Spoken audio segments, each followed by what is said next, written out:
Adrien vient de nous en parler dans son journal à cause de réfugiés gazaouis en France qui se révèlent pro-Hamas, pro-Hitler. Le ministre des Affaires étrangères Jean-Noël Barrot annonce un gel des évacuations de l'enclave palestinienne vers la France.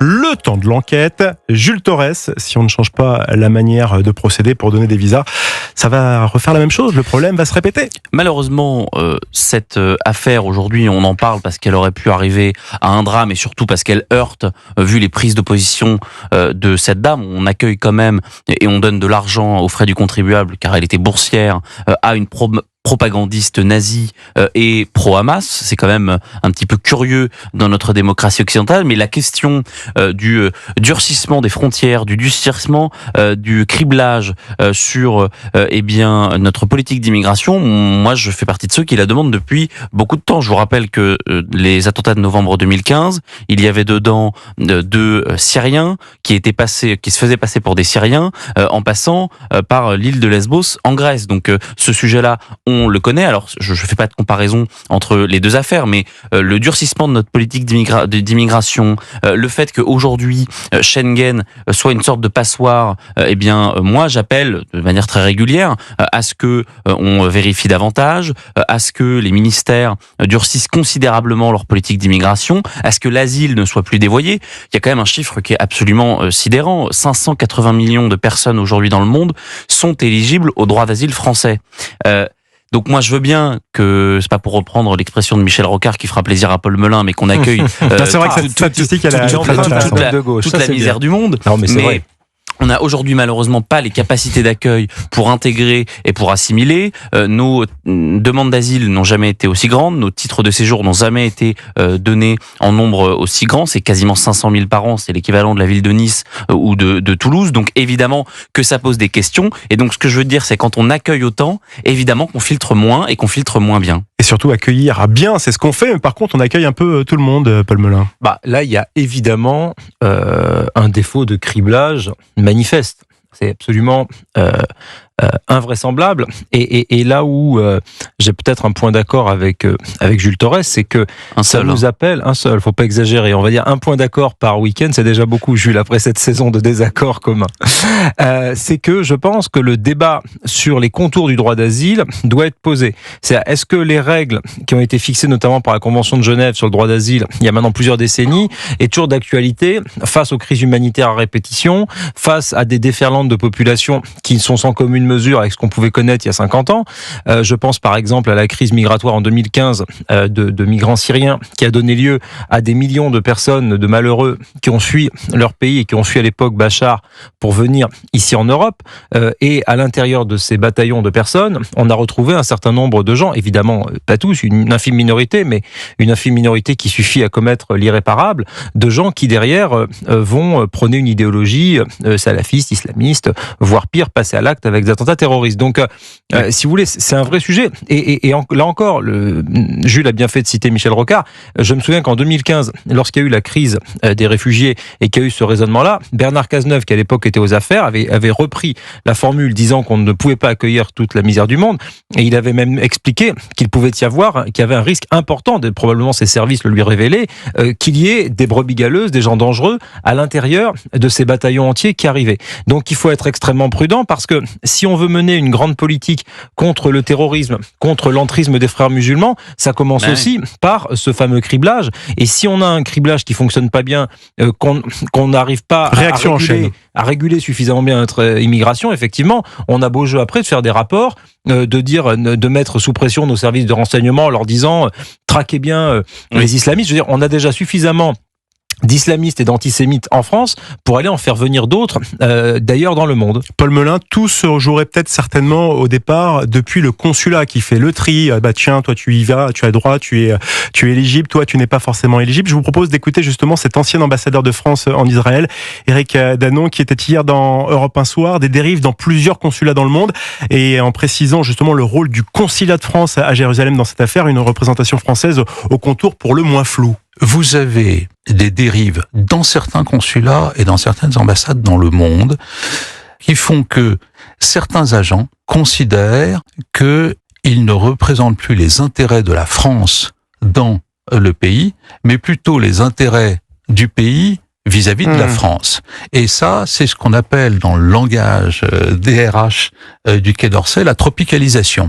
Vous avez des contractuels locaux qui font 30 ans sur place et qui ont une interface, des amis, des relations, etc. Au bout d'un moment, ils sont, comme on dit, tropicalisés, c'est-à-dire que ils prennent fait et cause pour le pays dans lequel ils se trouvent. Donc, il faudrait peut-être que nous-mêmes, les services entre eux, puissent se juger pour savoir si la personne qui va faire le checking va prendre des personnes éligibles et intéressantes et non pas des personnes qui sont là pour prôner un État, en l'occurrence, être pour le Hamas ou pire, pro-Hitler. Mais imaginez un seul instant que ce que l'on voit donc entre le ministère des Affaires étrangères et ses consulats, eh bien arrivait en France avec d'autres ministères. Je prends deux exemples très simples. Imaginez si on avait un préfet qui, eh bien prenait, agissait dans une politique qui est contraire à celle de l'État et donc à celle du ministère de l'Intérieur. Qu'est-ce qu'on ferait? Est-ce qu'on laisserait faire? La réponse est non. Imaginez un seul moment que des procureurs de la République, avec des ordres qui émanent du ministère de la Justice, prenaient une politique différente que celle du ministre de la Justice. Est-ce qu'on tolérerait ça? La réponse est non. En réalité, je pense que le sujet dans ce sujet, c'est la faiblesse, non pas seulement de notre diplomatie, mais de la ligne du Quai d'Orsay depuis maintenant une dizaine d'années. C'est-à-dire qu'on a laissé faiblesse faire, ou trop de confiance? Faiblesse, je pense que c'est vraiment de la faiblesse. C'est que on a laissé faire, on a laissé un certain nombre de consulats bien décider de la politique de la France. On a décidé qu'un certain nombre de diplomates aujourd'hui bien pouvaient faire ce qu'ils voulaient dans leur pays puisque finalement ça posait pas de questions. Moi, par exemple, je parlais des préfets. Un préfet, il fait jamais plus de 3 ou 4 années dans un département. Quand on envoie un préfet je sais pas, dans les Hauts-de-Seine, en Guyane ou n'importe où, eh bien, et c'est la même chose d'ailleurs pour les ambassadeurs, c'est ça qui est intéressant, c'est que eh bien c'est 3 ou 4 ans parce qu'il a pas le temps. Ce qui évite l'intérêt personnel aussi. Ce qui évite la tropicalisation, l'intérêt personnel, les magouilles parfois. Ça c'est quelque chose qui existe depuis très longtemps, hein, qui a été voulu par nos ancêtres politiques et qui devrait, à mon sens, revenir. Le problème, c'est que là, on a manifestement une dérive d'un consulat, mais c'est pas seulement le consulat, parce que le consulat, on l'accuse, c'est très bien, mais c'est aussi pour masquer notre propre responsabilité et nos propres faiblesses. En réalité, dans cette affaire, la responsabilité incombe seulement au Quai d'Orsay. En tout cas, il n'est pas d'accord avec le ministère des Affaires étrangères. Bien sûr que le ministre des Affaires étrangères ne veut pas dire que pour lui, qu'il en est il pointe le rôle des services israéliens qui n'auraient pas prévenu en amont. Bien sûr, c'est toujours la faute à Israël. Paul Melun. Non, moi j'en sais rien. Très franchement, je suis pas dans l'intimité du dossier. Je peux pas vous dire à quel endroit. Ni de Jean-Noël Barrot. Ouais, exactement, ni dans l'intimité de Jean-Noël Barrot. Laissons-le au Quai d'Orsay. Non, écoutez, on est franchement suffisamment loin, en tout cas moi personnellement, peut-être notre ami Jules qui est un journaliste bien informé a des billes que je n'ai pas là-dessus. Je peux franchement pas vous dire à quel endroit ça a dysfonctionné. Une chose est sûre, c'est que ça a dysfonctionné, que ça dysfonctionne souvent et que peut-être ça dysfonctionnera encore. Donc je crois que le problème, il est plus large que le simple sujet des consulats. C'est véritablement le problème des différentes étapes qui conduisent à un bon criblage.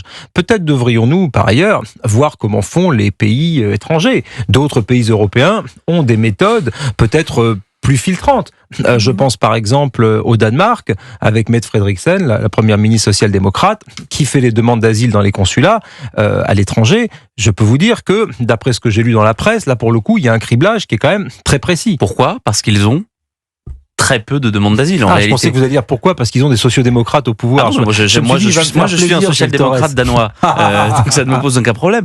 Mais pour y être allé il y a 2 ans au Danemark, je connais assez bien ce pays. Quand vous êtes débouté du droit d'asile, vous allez en prison, quand même. Ça. Mais c'est normal, parce qu'ils n'ont pas voté Maastricht, ou en tout cas, ils n'ont pas voté la première version de Maastricht, et donc, ils ont ce qu'on appelle des opt-out, des clauses qui leur permettent d'abord, eh bien, de ne pas se conformer à la politique économique qui est voulue par Bruxelles, par exemple, de ne pas avoir l'euro, c'est pour ça qu'ils ont leur propre monnaie, et ensuite, sur les doctrines et les lois sécuritaires migratoires, eh bien, ils peuvent être en inadéquation avec ce que prône l'Union européenne. C'est la raison pour laquelle, nous, par exemple, on n'a pas le droit, eh bien, d'enfermer un demandeur d'asile, même s'il est dangereux, c'est la dernière jurisprudence du Conseil constitutionnel en vertu de la loi immigration, le Danemark le peut. Oui, mais Jules. Et sur les demandes d'asile, il n'y en avait pas plus de 2000 par an sur ces 5 dernières années. Oui. C'est pour ça qu'aussi on peut cribler plus facilement. Mais là où notre discussion est intéressante, c'est qu'en fait, on s'aperçoit que c'est vraiment un choix politique en fait dont il s'agit. Et derrière un choix politique, il y a un choix démocratique. Que veulent les Français ? Veulent-ils un criblage plus fin, plus étroit, un meilleur contrôle de nos frontières, ou alors sont-ils pour le laisser faire, laisser passer, et on s'en fiche ? J'ai ma petite idée sur la question, à en juger par les différentes enquêtes d'opinion, les enquêtes du Cevipof, toutes les enquêtes de France et de Navarre. Donc, à un moment donné, il faut prendre le taureau par les cornes. Si certains pays européens qui, à ma connaissance, ne sont pas d'odieuses dictatures dignes du NSDAP, mais bien des pays avec des partis démocrates engagés pour un certain nombre de valeurs que nous partageons, y arrivent, pourquoi nous, Français, on n'y arriverait pas ? Donc, s'il faut prendre ces distances avec un certain nombre de politiques européennes, pourquoi pas ? Est-ce que ça passe, on a ce débat à chaque présidentielle, par des référendums pour pouvoir donner valeur constitutionnelle aux réformes que nous pourrions conduire ? C'est probablement la solution et la seule solution. Est-ce que ça nécessite un Frexit ? Certainement pas. On peut probablement changer tout ça en restant dans l'Union européenne. Par ailleurs, les peuples européens se soulèvent intellectuellement sur cette question dans tous les pays d'Europe. Il faut faire une Bruxellite. On n'est pas plus bête que les autres. On peut probablement rester dans l'Union européenne, évidemment, tout en réadaptant les règles, et peut-être même que les règles vont être réadaptées collectivement. Il y a eu ce pacte asile et immigration qui a été fait au niveau européen. Il y aura d'autres réformes qui vont être menées pour essayer de limiter l'immigration. Mais il faut faire les choses intelligemment, il faut essayer de les faire le plus possible collectivement au niveau de Bruxelles, et si c'est pas possible collectivement au niveau de Bruxelles, eh ben on reprend la main au niveau national. Mais ça demande là aussi, je pense, une approche à la fois pragmatique, rationnelle, et qui tienne compte de la souveraineté populaire. Ce qui, malheureusement, ces dernières décennies, n'a pas tellement été le cas en France. Bon, en attendant, c'est l'arbre qui cache peut-être la forêt avec cette étudiante de Gaza, puisqu'il y a aussi ce journaliste de France 24, Fedi H. pro-Hamas et biberonné à la haine du juif aussi, qui pose problème. Donc, jour après jour, on apprend peut-être que parmi ce volant de 300 personnes de Gaza qui sont venues en France, un autre problème qu'on soulèvera pas maintenant, ou alors peut-être que vous poser la question et vous me répondrez juste après, c'est que la France, terre d'accueil aussi, et que là maintenant avec ce gel des évacuations, il y a aussi des bonnes personnes qui sont pas forcément pro-Hamas, qui veulent mener une petite vie tranquille et qui sont bloqués là-bas. Donc c'est toujours le problème de la sanction collective. Voilà, on en parlera juste après justement les informations de 20h45, et puis après cette petite question qu'on évoquera ensemble, on parlera quelque chose de beaucoup plus léger, le permis de conduire jusqu'à 8 mois d'attente. Allez, à tout de suite sur Europe 1.